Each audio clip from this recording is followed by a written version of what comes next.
Major Rashid আমার ভাইরা ভাই জি আমি হচ্ছে মেজর তালিম। আমাদের আজকের এই মিটিংটা দেশ ও জাতির জন্য খুবই গুরুত্বপূর্ণ, ভেরি ভেরি ইম্পর্টেন্ট। আমি মেজর নূর এই বৈঠক থেকে কিছু নতুন কথা আপনাদের শোনাবো। My name is major Bazlul Huda. Today or tomorrow আমরা আপনাদের একটা নতুন বার্তা দিতে যাচ্ছি। I mean new message for the nation. New message. ভাইরা আপনার মামা এত দেরি করছে কেন? উনি না এলে তো কিছুই হবে না। হ্যাঁ কিছুই হবে না। আরে উনি তো হচ্ছেন নাচের গুরু, আমাদের ভাবি প্রেসিডেন্ট। আমার মামার কিন্তু অনেক ব্যায়াম আছে, অনেক মেনি আছে, কথায় আছে বেটা মানুষটাকে ঠেকা হয়, হারাম কর হয়। আমার মা বুলবুলকে দেখলে আমাকে তাই মনে হয়। কুমিল্লায় নিজ গ্রামে একবার অনস্ত হয়েছিলেন আমার মামার খন্দকার মোস্তাক। আমার নাম মোস্তাক, কাজে কর্মে রাখেন আমি কোন ফাঁক সব বলে একেবারে সব সব। ওয়ালাইকুম আসসালাম। ওয়ালাইকুম আসসালাম। আমি প্রেসিডেন্ট। আপনারা শুধু শুধু আর কি মারে, এখনই কি আমি প্রেসিডেন্ট হয়ে গেছি নাকি? আরে হতে কতক্ষণ, আপনার ভাগ্নে যখন আছে আমরা যখন আছি লোক চিন্তা কি বলে কি বলেন আপনারা? আমাদের টার্গেট হচ্ছে ওই মোটামুটি And then you will be president. আহা বেশ বেশ বেশ। ভাই বলছেন মামা ধর্ম রেশ।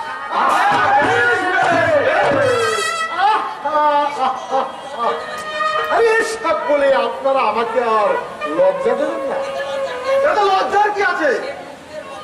শেখ মুজিবের পতনের পর বলুন আর কে হতে পারে প্রেসিডেন্ট? কার সে যোগ্যতা আছে? তাছাড়া আমেরিকা পাকিস্তান তো আপনাকে প্রেসিডেন্ট বলে সম্বোধন করছে। তা অবশ্য ঠিক, তা অবশ্য ঠিক। আর সেই জন্যই আমার পক্ষ থেকে আপনাদের জন্য সামান্য কিছু উপহার।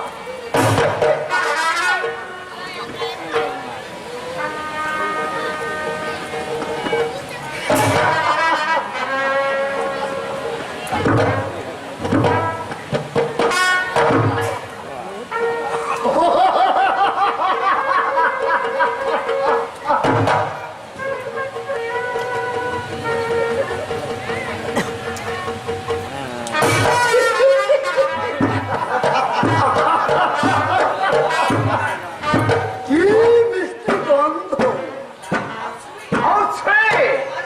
জলের মিষ্টি গন্ধে আমি পাগল হয়ে যাব। শোনেন আরো ভালো খবর আছে। পাকিস্তান সরকার আপনাদের সবার জন্য প্রচুর অর্থ করে পাঠিয়েছে, আর আমেরিকা পাঠিয়েছে ডলার। তারা যে কোনো বললে আমি মুজিবের কাল্লা চাই।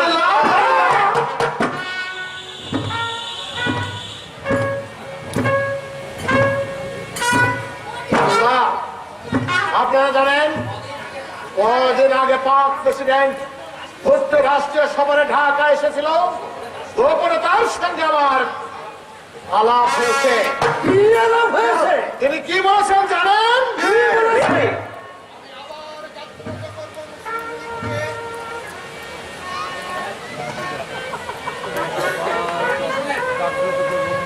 আমি আবার জাগ্রত করব মুসলিম লীগকে, সারা বাংলা আমি আবার পূর্ব পাকিস্তান বানাবো। নিজামী, গোলাম আজম ও আপনার অনুগত সৈন্যবাহিনীকে আপনি গুছিয়ে রাখবেন মিস্টার মুস্তাক। সিআইএর সঙ্গে আমাদের কথা হয়ে গেছে, বি রেডি ফর শেখ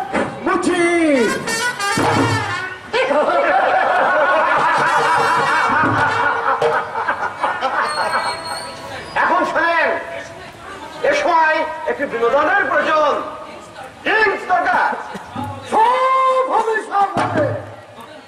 তবে মদ্যপান হবে কিন্তু খাবারের সময়। এখন শুধু নর্তকের নৃত্য আর গান শুনে মনটাকে সান্ত্বনা দিই। ঠিক আছে, ঠিক আছে, ঠিক আছে, ঠিক আছে।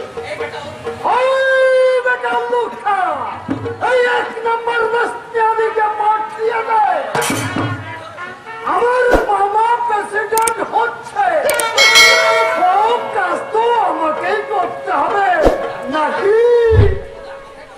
আরে কোথায় বলে না, মামা ভাগ্নে যেখানে আপন নেই সেখানে। আমার চাকরি গাইয়ারা বল, বউ বয়না কিউট, বউ মারামারি লুট।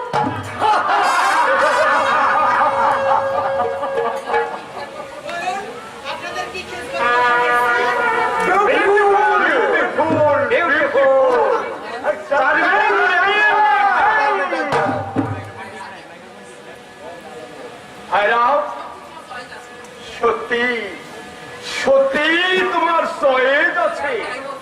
কি গান গাইব স্যার? মান্যবর প্রেসিডেন্ট, কি গান গাইবে আপনিই হুকুম করুন। আমার পছন্দের গান হচ্ছে, আমার পছন্দের গান হচ্ছে, আমি রূপনগরের রাজকন্যা রূপের জাদু খেলেছি।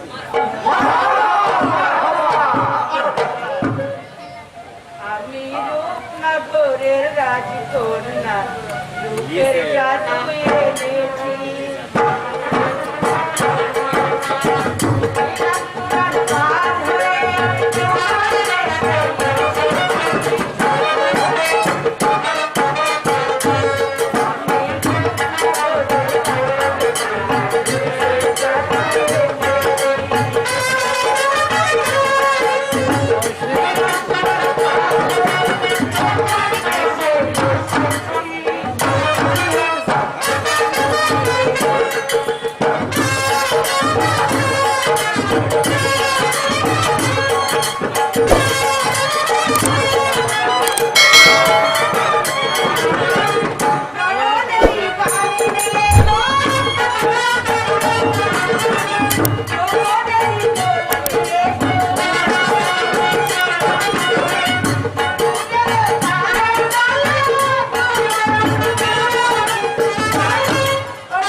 সুন্দর হয়েছে।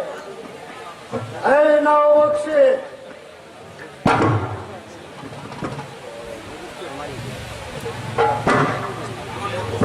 আমার নাম হচ্ছে মুস্তাক, কাজে কর্মে আমি রাখি না কোনো ফাঁক। যে কথা হচ্ছিল পাকিস্তান আর আমেরিকা, ওই শেখ মুজিবের মৃত্যু সংবাদ জানতে চাই। মনে করুন শেখ মুজিব শেষ হয়ে গেছে, শুধু মনে করলে হবে না, ব্যাপারটা কিন্তু এত ছোট নয়।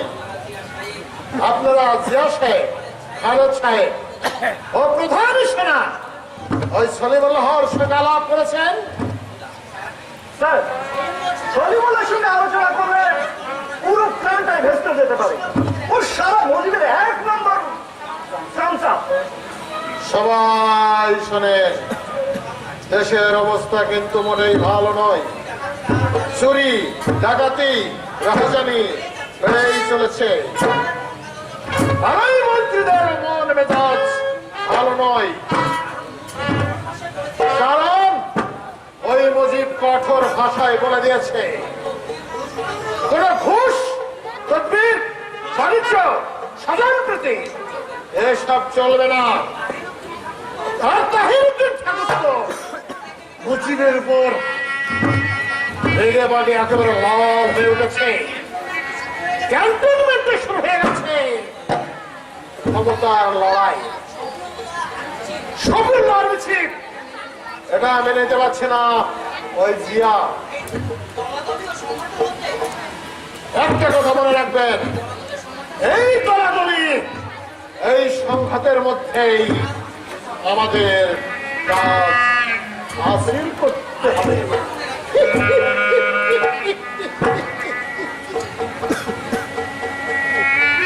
আর একটা কথা মনে রাখবেন, ওই দক্ষিণ এশিয়ার সের দুশ্মন হচ্ছে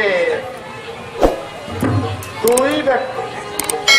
একজন হচ্ছে ওই ইন্দিরা গান্ধী,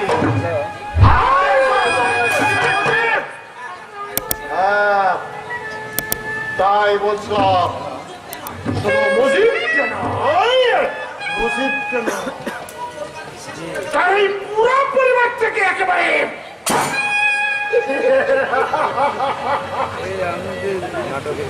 শেষ করে ফেলতে হবে। ওই 32 নম্বরের ধানমন্ডির একটা পুচকে বেঁচে থাকলেও সে একদিন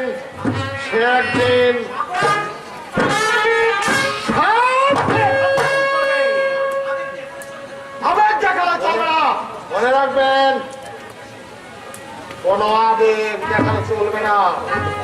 ওই পুরো পরিবেশটা একেবারে শেষ করে দিতে হবে। আর কোন সাক্ষী রাখাও চলবে না। ঠিক বলেছেন, কোনো উইটনেস থাকবে না। আসুন আমরা সবাই এখন আমাদের ভাবি প্রেসিডেন্টকে অভিনন্দিত করি। বাংলাদেশ সরকারের মহামান্য নতুন রাষ্ট্রপতি খন্দকার মুশতাক আহমেদ।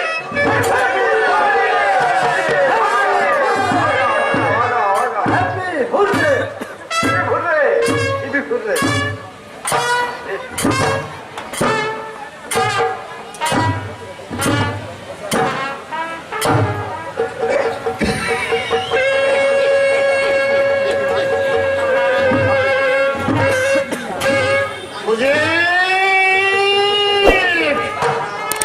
এইবার তুমি জীবনভর তুমি আমার সঙ্গে পলিটিক্স করেছো, এবার আমার পলিটিক্সে তোমাকে আমি খাতম।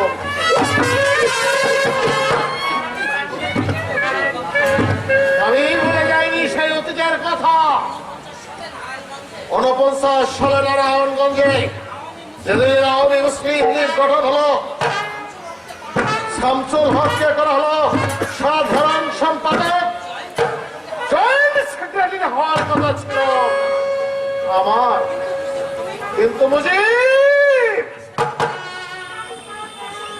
তুমি কার সাজি করে সেই পোস্ট দখল করলে, আর আমার জায়গা হলো তোমার নিচে সহজ সম্মান। 54 নির্বাচনে যুক্তফ্রন্টের নমিনেশন থেকে আমাকে বাদ দেওয়ার পিছনে ছিল তোমারই কার সাজে। অথচ স্বতন্ত্র প্রার্থী হয়ে ওই দাউদকান্দি থেকে বিপুল ভোটে জয়লাভ করেছিলাম। শেখ মুজিব, তুমি সারা জীবন আমাকে বিষ নজরে দেখেছ। স্বাধীনতার পর ওই তাজউদ্দিনকে করেছ তুমি মাথার মণি, আর আমাকে করেছ তুমি অবজ্ঞা। তোমার আমার জীবনের সমস্ত হিসাব নিকাশ এবার আমি কড়াই গুন্ডায় উসুল করে নেব। এটা বন্ধ করো। হ্যাঁ, তাই আমার নাম খন্দকার মুস্তাক। সুই রাখি।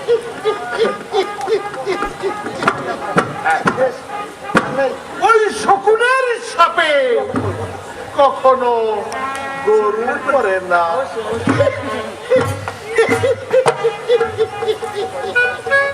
এটা যখন উঠবো তখন খেয়াল রাখবা, এখানে এইবার আমার কাজ 20 হইল মিনিট পুরো গেলে আবার চাপ দিবা, ঠিক আছে? ওই মুজিবের সঙ্গে চামচাগিরি করে ওই তাজউদ্দিনকে ওই মন্ত্রী সভা থেকে হটানো। আমি যখন উঠবো তখন তাই আমার নাম মুস্তাক।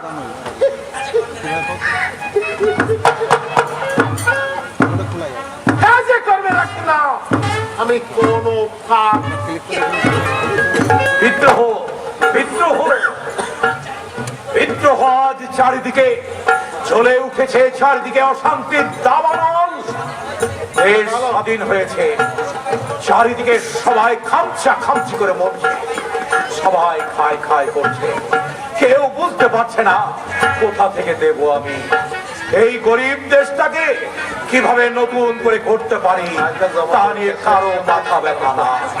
সবাই ছুটেছে শুধু স্বার্থের নেশায়। তুমি যে পিতা, বাঙালি জাতির দুর্দশা চিরদিন তুমি নিজের কাঁধে বহন করে চলেছ। অন্ধকার পথে চলেছ, মুক্তির আলো সর্বংসার মতো তোমাকেই যে সবকিছু সইতে হবে। ঠিক ঠিক বলেছে রেনু। আমি যদি প্রথম থেকেই চোখ রাঙিয়ে ওদেরকে শাসন করতে পারতাম, স্নেহ ভালোবাসা যদি মন থেকে আমি ছেঁকে বিদেয় করে দিতে পারতাম, তাহলে হয়তো ওসব কথা বলে তুমি আর এখন মন খারাপ করো না। ভাগ্যে যা আছে তাই হবে। এখন আমি বলে একটা বিপদের মধ্যে আছি, তুমি আমাকে উদ্ধার করো। তোমার আবার কিসের বিপদ রেনু? শোনো, আমাদের গ্রামে ওই পরাণ মণ্ডলের কথা তোমার মনে আছে? হ্যাঁ হ্যাঁ, পরাণের কথা মনে থাকবে না? আরে ও বেটা তো সারাদিন আমাদের সঙ্গে থাকতো, মিটিং মিছিলে যোগদান করতো। ওর মেয়ে শাহানার সঙ্গে আর রহিমের বিয়ে একেবারে পাকাপাকি হয়ে গিয়েছিল। শেষ পর্যন্ত বিয়েটা হয়নি, এই তো। রহিম যুদ্ধে যাবার সময় মেয়ে পিছিয়ে বলে গিয়েছিল স্বাধীন দেশের মাটিতে ওরা নতুন করে ঘর বাঁধবে। বাবা, চমৎকার চমৎকার। রহিম একটা ছেলে বটে, শাহানাকে সে না, রহিম শাহানাকে বিয়ে করেনি। কি বললে? শাহানাকে রহিম বিয়ে করেনি?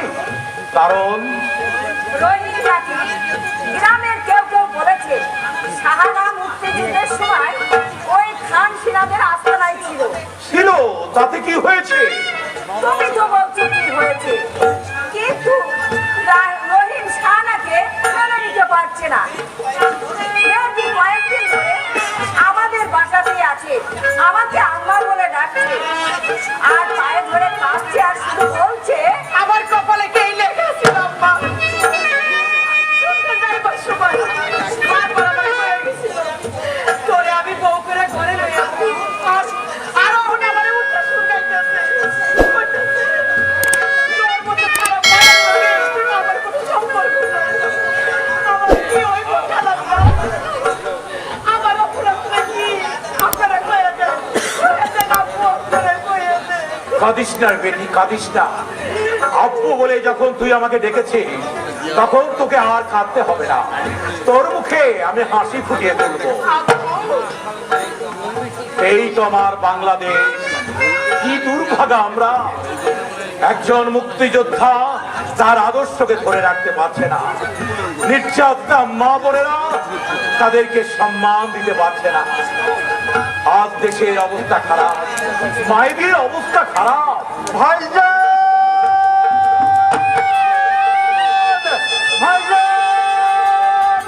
ভাইজান, ভাইজান, একটা খারাপ সংবাদ।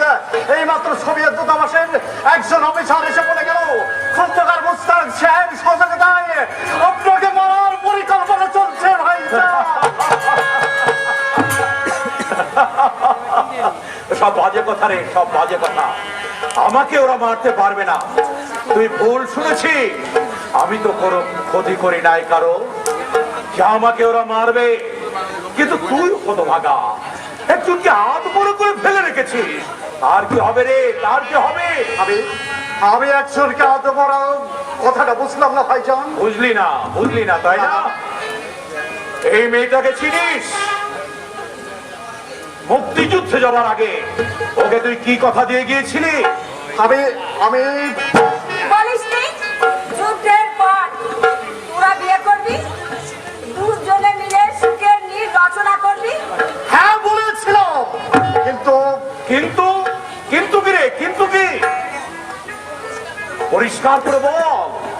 যুদ্ধের পর বাড়িতে যখন আমি শুনলাম পরাণ মন্ডলের এই মেয়ে 9টি মাস পাকিস্তানের হেফাজতে ছিল, একসঙ্গে রাত কাটিয়েছে, আমি তখন মন থেকে ওকে ঘৃণায় লজ্জায় আমি ছেড়ে ফেলে দিয়েছি। আমি কি ইচ্ছে করে ও মাস্টারে গেছিলাম? ওরা অনেক কাজ দিচ্ছে, কত অত্যাচার সহ্য করছি। এরপরেও আমার মুখে আমি এক কথা বলতে কবে ন্যাপটার সাথে হইব, কবে আমার মনের মানুষ আমার ফিরে আইব। না, আমি আর এখানে দাঁড়িয়ে থাকতে পারছি না ভাইজান। আমি যাই ভাইজান। তুই একজন মুক্তিযোদ্ধা, দেশের জন্য যুদ্ধ করেছিস, দেশের স্বাধীনতার জন্য। তোদের পাশাপাশি হাজার হাজার মা বোনেরা তাদের সম্ভ্রম বিকিয়ে দিয়েছে। এখন বল ভাইজান, তাদেরকে যদি আমরা গ্রহণ না করি তাহলে কি নিয়ে বেঁচে থাকবে ওরা? ওদের স্বপ্ন কি এভাবে অবহেলায় হারিয়ে যাবে? ভাইজান, শত নির্যাতন সয়েও তুই একদিন ফিরে আসবি, এই আশায় সে বুক বেঁধে বসে আছে। আর সামান্য ঠুনকো অজুহাতে তাই তাকে অস্বীকার করছিস? একজন মুক্তিযোদ্ধার আদর্শ এ হতে পারে না রহিম, এ হতে পারে না। আর বলো না ভাইজান, আর বলো না। গায়ের কিছু লোকের কথাই বিশ্বাস করে আমি সাহানাকে ফুল বলেছিলাম। তুমি আমার সেই ফুল ভেঙে দিয়েছো ভাইজান। আজ আমি অনুতপ্ত। তুমি আমাকে শাস্তি দাও ভাইজান, তুমি আমাকে শাস্তি দাও। শাস্তি? তোর শাস্তি?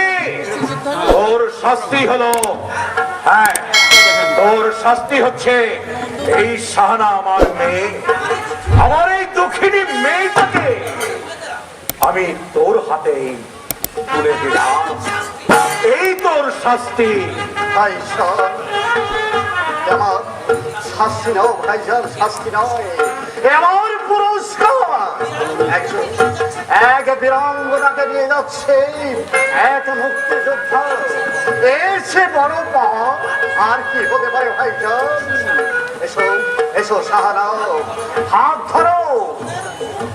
জীবনের ফুল এবার ফুল হয়ে ফুটো।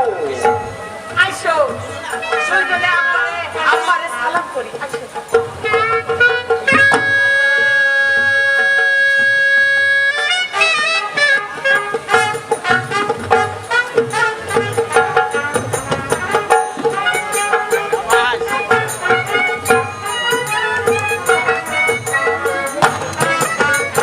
তোমরা সুখী হও। যাও যাও রেনু, ওদের ভালো করে সাজিয়ে দাও গে। আয় মা, আমি তোদেরকে নিজের হাতে ভালো করে সাজিয়ে দিই। আয়।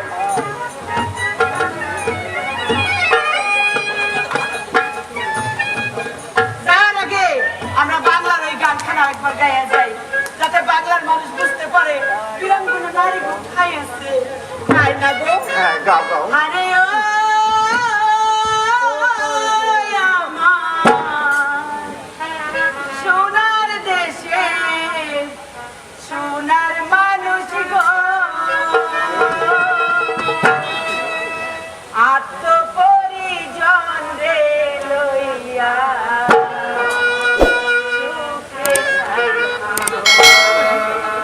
আরে ও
রাজপুরীতে বাজায় বাঁশি বেলা শেষের তার,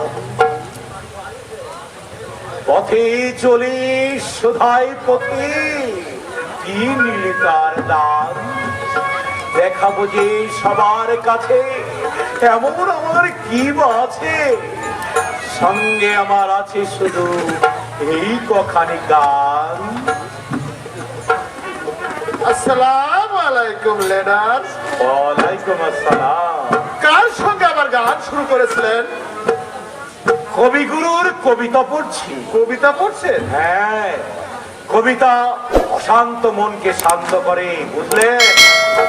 হ্যাঁ, তা বুঝলাম, কিন্তু লেডার এদিকে চরম অশান্তি সৃষ্টি করেছে ওই তাজউদ্দিন নানা রকম কাজ সাজি করে আপনার নামে অপপ্রচার চালিয়ে সরকারি কর্মচারীদের মধ্যে একেবারে মন বিষিয়ে দিচ্ছে। ওই বেটাকে বানিয়েছেন আপনি অর্থমন্ত্রী, সারা দেশে হাহাকার হাহাকারি লেগে লেগে আছে। 30 পরের দাম তো একেবারে বেড়েই চলেছে, অথচ তার কোনো চিন্তা ভাবনা নেই। শুধু অর্থমন্ত্রীর উপর ভরসা করে থাকলে তো চলবে না, খেয়াল রাখবো, হ্যাঁ? দায়িত্ব আপনাদের সবাইকেই নিতে হবে। প্রায় গেলে রেকর্ড লাভ না পারলে আবার দেবো। আপনি কিন্তু বরাবরই ওই তাজউদ্দিনকে সাপোর্ট দিতে যাচ্ছেন। আপনার আজকেরা পেয়েই তো তাজউদ্দিন দিনের পর দিন বেড়েই যাচ্ছে, জানেন ম্যাডাম? এখন সে আপনাকেও সহ্য করতে পারে না। ওস্তাদ সাহেব, বলে কি না, মানুষের হয় প্রমোশন আর আমার হয়েছে ডিমোশন। ছিলাম আমি প্রধানমন্ত্রী আর মুজিব বানিয়েছে অর্থমন্ত্রী। বলে কিনা মুজিব, কেন মুজিব বঙ্গবন্ধু বলছে কি তোর মুখে পুকা পড়ে? ওস্তাদ সাহেব, আমাকে আপনি ক্ষিপ্ত করে তুলবেন না, ধৈর্যের একটা সীমা আছে। লিডার, আপনি আমাকে মারেন কাটেন, আমার গর্দান নেই, তা আমার সহ্য হবে, কিন্তু তাজউদ্দিন আপনাকে নিয়ে আর কি মারবে, এটা আমি কিছুতেই বরদাস্ত করবো না। আপনি তাজউদ্দিনকে যে শাস্তি দেবেন, এই তাজউদ্দিন আহমেদ মাথা পেতে অবনস্ত মস্তকে শুনে মেনে নেবে। হ্যাঁ? একেবারে যেন সাধুগিরি ফল না, মনে হচ্ছে একেবারে হাজা মস্তা উল্টে খেতে জানো না? বলি অর্থমন্ত্রীর কোন দায়িত্বটা আপনি পালন করেছেন সাহেব? ছি, ছি, ছি, ছি, ছি, ছি।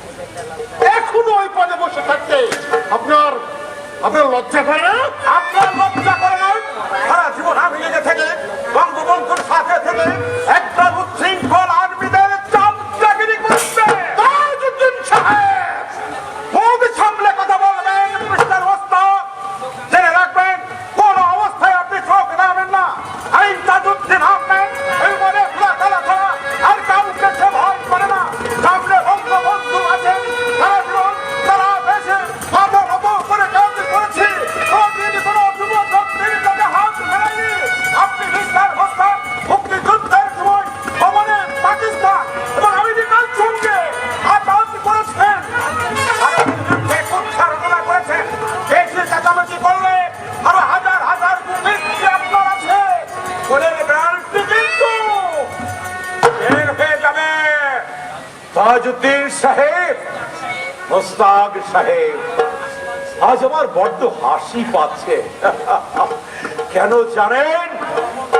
আমারও বর্তমানে আপনারাই গঠন করেছিলেন মুক্তিযুদ্ধের প্রবাসী সরকার। সেই আপনারাই আজ স্বাধীন দেশের মাটিতে দাঁড়িয়ে একে অপরকে সহ্য করতে পারছেন না।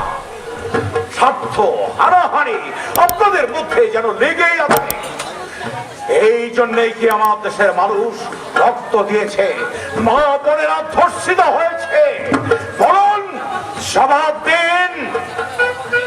আপনারা দিনের পর দিন আমাকে অতিষ্ঠ করে তুলছেন। তাহলে লোকেরা যা বলা বলি করছে তাই ঠিক? আপনাদের কারোর স্বার্থে কম পড়েছে? আমি জানি আপনারা কে কি করছেন, আপনারা কে কি ভাবছেন। বলতে পারি না, কারণ আমি যেদিকে তাকাই মনে হয় সবাই আমার আত্মীয়, ভাই, বন্ধু, আপনার মানুষ। কাউকেই আমি কিছু বলতে পারি না, কারণ নবাব সিরাজউদ্দৌলার মতো বলতে হচ্ছে। পারি না কঠোর নই বলে, পারি না আমার দেহ মনে কেঁদে উঠে বলে। লিডার, আমার কোনো কথাই আপনি যদি বিন্দু মাত্র কষ্ট পেয়ে থাকেন তাহলে তাহলে আমি পরও করে আপনার কাছে ক্ষমা চাচ্ছি। আমার নাম মোস্তাক, কাজে কর্মে রাখেন আমি কোনো ফাঁক। সব ব্যাপার ওই ফন্দি ফিকির আমি সব বুঝি। আপনি যে বোঝেন সেটা যে আমরা বুঝি, সেটা কি আপনি বোঝেন মুস্তাক সাহেব? জি, একটা কথা মনে রাখবেন মুস্তাক সাহেব, এদেশের সত্যিকারের ইতিহাস যদি কোনোদিন লেখা হয় তাহলে বঙ্গবন্ধুর শেখ মুজিবুরের পাশে আর একটা নাম উজ্জ্বল হয়ে লেখা থাকবে, সে আমার তাজউদ্দিন। না বঙ্গবন্ধু না, নামের মোহ